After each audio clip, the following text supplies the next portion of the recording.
The security guard couldn't look him in the eye. He stood just inside the doorway of the executive floor, holding a plain cardboard box against his chest like an offering, his shoulders stiff, his voice low and rehearsed. "You have 15 minutes to clear your desk, sir." Arthur Sinclair stared at him, certain he had misheard. Christmas Eve hummed faintly through the building. Distant laughter from another floor, the muted jingle of a radio somewhere near reception. Arthur was still wearing his suit jacket, his tie perfectly knotted, the same way it had been every morning for 15 years. 15 minutes?" Arthur said. His own voice sounded strange to him, hollow like it had come from someone else. The guard nodded once. Arthur looked past him, down the corridor of glass offices and polished floors. At the far end, behind the transparent wall of the corner office, Victoria Peaton stood with her phone in her hand. She wasn't pretending to work. She was watching. 3 weeks ago, she had smiled at him from that same spot and said his design was going to save the company. Now, she watched him the way people watch storms through windows, safe, entertained, untouched. Arthur didn't remember walking to his desk. He remembered sitting there only vaguely, his hands trembling as he opened drawers that had once held his future. 15 years at Peton Industries. 15 years of arriving early, staying late, missing birthdays and vacations because deadlines mattered and loyalty mattered. He placed framed photos into the box. Eleanor and Thomas at the lake. Thomas at 13 holding a fish bigger than his arms. Eleanor smiling in the kitchen, flour on her cheek. His award plaques didn't fit. He left them behind. As he stood, the guard hovered nearby, eyes fixed on the floor. Arthur walked past cubicles where coworkers pretended to be busy. Some looked guilty. Some looked afraid. None met his eye. He passed the conference room where, just 3 months earlier, he had presented the manufacturing process that would cut costs in half and double output, the design he had spent 3 years building in his garage, while his family slept. He passed the wall of awards. Victoria Peaton's name shone beneath innovations that were not hers. At the front entrance, the guard held the door open. Cold December air slapped Arthur's face as he stepped outside. Christmas lights blinked across the parking lot, red and green reflections dancing on windshields like laughter. Arthur sat in his car and didn't start it. An hour passed. Then another. He watched the building as people came and went, carrying gifts, laughing, waving goodbye. He replayed the words Victoria had used that morning, spoken calmly, clinically, as if she were discussing inventory.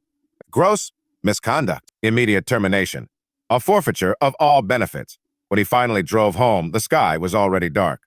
Eleanor was in the kitchen when he walked in, a tray of Christmas cookies cooling on the counter. The smell of sugar and cinnamon hit him like grief. Thomas was in the living room, cross-legged on the floor, wrapping presents with careful concentration. Arthur set the box down gently. Eleanor took one look at his face and knew. "What happened?" she asked. Arthur opened his mouth. Nothing came out. Then the words did, tumbling over each other, ugly and final. "They fired me." Silence filled the room. Thomas looked up, confusion creasing his brow. "A butt? Christmas bonus?" Thomas said, "Our college deposits." Arthur thinks gone. 3 months earlier, Arthur had made the biggest mistake of his life. He had trusted Victoria Peaton. The manufacturing process had been his obsession. 3 years of late nights in the garage, sketching designs on scrap paper, running simulations on an old laptop. Eleanor brought him coffee without complaint. Thomas handed him tools, proud, just to be included. When Arthur finally believed it was ready, he requested a private meeting. Victoria listened with widening eyes. She leaned forward as he explained the numbers, the efficiency, the scalability. When he finished, she smiled. "Arthur," she said softly, "this changes everything." He believed her because he had given 15 years of his life to that company, because loyalty to him was sacred. 2 weeks later, the board meeting came. Arthur sat in the back row, hands folded, heart pounding. He waited to be called forward. Instead, Victoria took the podium. She presented his work as her own. Slides flashed. Numbers dazzled. Applause erupted. The board stood. Arthur remained seated, frozen as his future was stolen in real time. Afterward, he confronted her in the hallway, confusion and disbelief written across his face. All employee work belongs to the company, she said coolly. You should read your contract. Then she walked away laughing with the board members. Arthur did nothing. He believed the truth would surface. He believed the system worked. Christmas Eve proved him wrong. The blacklisting began the next day. Arthur applied everywhere. Old colleagues didn't return calls. Interviews were canceled without explanation. Finally, a friend told him the truth in a whisper. In a whisper. He called everyone. It's still company secrets. Said you're dangerous. His pension followed. 15 years. Gone. Appeals were denied. Lawyers drained what little savings they had left. Then the insurance vanished. Eleanor's cancer didn't care. Arthur begged clinics, hospitals, charities. He offered payment plans.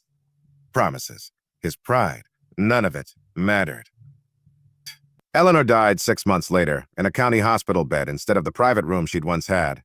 Arthur held her hand as she whispered, I love you. Then she was gone. 3 days after the funeral, Thomas found his father sitting in the dark. Thomas sat beside him. No, Dad, he said quietly. You want revenge. And in that moment, grief became something else. Something sharp. The rain fell straight down the day they buried Eleanor, soaking the black coats and turning the earth at her grave into thick mud that clung to shoes and hems. Arthur stood motionless, his hands folded in front of him, staring at the wooden box being lowered into the ground. He felt hollow, like someone had scooped him out and left the shell behind. When the service ended and people drifted away in small, awkward groups, Thomas stayed. They were alone when Arthur finally spoke. I should have protected her, he said. Thomas put his hand on his father's shoulder. Sure will, he replied. It's just not the way you think. They made the plan there, standing in the rain. Not in rage, not in shouting promises, but in calm, deliberate words. 15 years. Legal, patient, total. The first year was about survival. Arthur took every consulting job he could find. Small manufacturing optimizations, freelance calculations, temporary contracts. No one else wanted. The work was dull and often beneath his ability, but it paid just enough. Thomas enrolled in community college at night and worked during the day at a warehouse. Coming home exhausted, his hands cracked and raw. They moved into a one-bedroom apartment and sold nearly everything. Arthur kept only Eleanor's photo and a single notebook filled with design sketches. They ate cheap food and saved obsessively. Every dollar mattered. By the third year, Thomas had learned how money moved, how risk was disguised as opportunity, how quiet investments were more powerful than loud ones. Arthur's consulting work stabilized into something reliable, and for the first time since Eleanor's death, the bank balance stopped shrinking. They opened a separate account and named it nothing. They never touched it. Year 5 was when the real work began. Thomas registered their first shell company using borrowed office space and a mailbox address. Arthur stayed invisible, his name appearing nowhere. Through that company, they purchased a sliver of Pettit Industries stock. 1%. Too small to trigger alerts. Too quiet to matter. Victoria Peden never noticed. Year 7, her face appeared on the cover of Business Monthly, hailed as a visionary leader. The article praised the manufacturing innovation that had saved the company.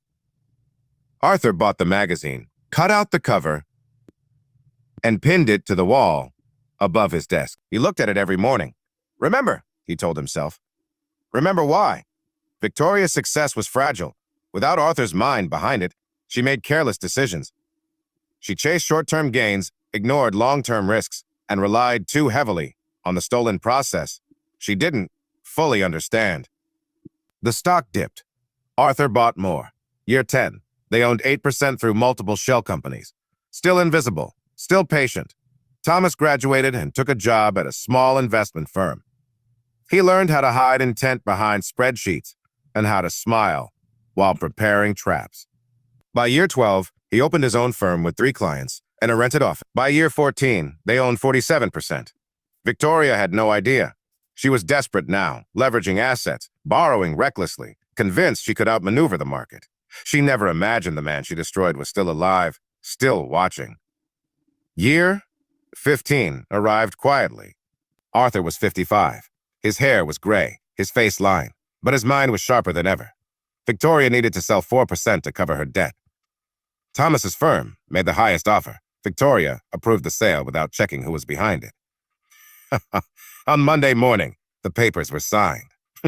Arthur Sinclair became the majority shareholder of Patton Industries. That night, Arthur visited Eleanor's grave. He stood in the dark and spoke softly. "It's almost over," he said.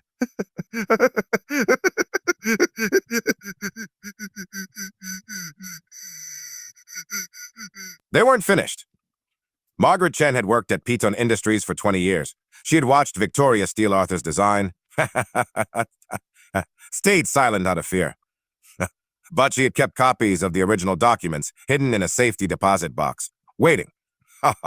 Met her in a coffee shop. "Oh, I need your help," he said. Margaret slid a folder across the table with shaking hands. "I've been waiting 15 years for someone to ask." Douglas Patton, Victoria's brother, was next. Guilt had hollowed him out. When Arthur laid out the truth, the theft, the firing, Eleanor's death, Douglas wept.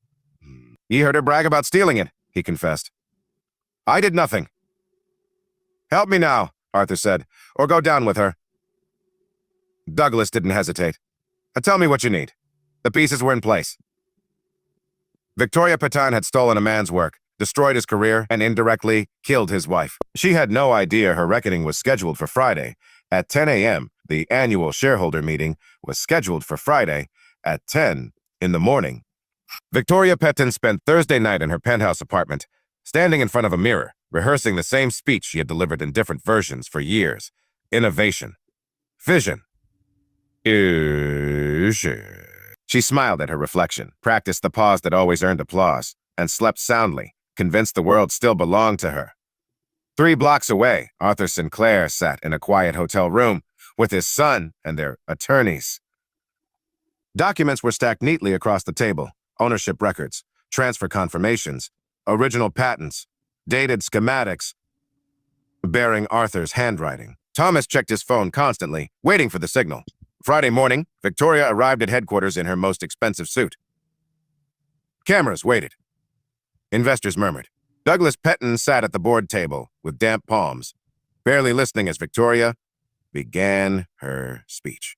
Margaret Chen sat in the back row, her folder heavy in her bag. 2 minutes in, the boardroom doors opened. Arthur Sinclair walked inside. He was 55 years old, his hair gray, his posture calm, his expression unreadable. He wore a simple dark suit and carried a single folder. Victoria's voice died in her throat as she recognized the man she had erased 15 years earlier.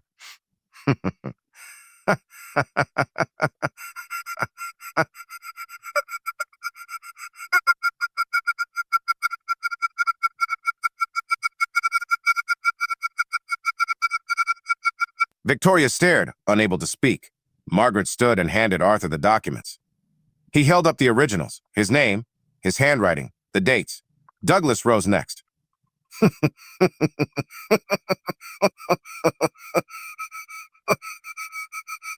She stole his work. Everything he says is true. Arthur didn't flinch. Security works for the majority shareholder. That would be me. Then he told them everything. The firing, the blacklisting, the lost pension, the insurance, Eleanor. My wife died because of what you did, he said quietly. Silence swallowed the room. The doors opened again. 2 FBI agents entered. Victoria Patton. One said, "You are under arrest for patent fraud, securities fraud, and falsifying corporate records." Handcuffs clicked shut as cameras broadcast her fall live. Arthur leaned close and whispered, "You took my life. Now, I take yours." She was led away screaming. Arthur turned back to the room. "This company will be renamed Sinclair Industries. The patent will reflect its true inventor. We begin again. Honestly." Applause started slowly, then filled the room. That evening, Arthur sat in the CEO office and looked out over the city. Thomas stood beside him. "We did it," Thomas said. "Your mother would be proud," Arthur replied. 1 week later, Arthur stood at Eleanor's grave. Sinclair Industries thrived. A cancer treatment wing was built in Eleanor's name. Innovation was credited properly. Loyalty was rewarded. Victoria was sentenced to 18 years. Arthur never attended. Thomas married. He named his daughter Eleanor. Years later, Arthur stood at the grave with his granddaughter as she placed a flower and said, "Hi, Grandma." 15 years of patience had led here. Arthur walked back to his family, smiled, and said, "Everything is exactly right.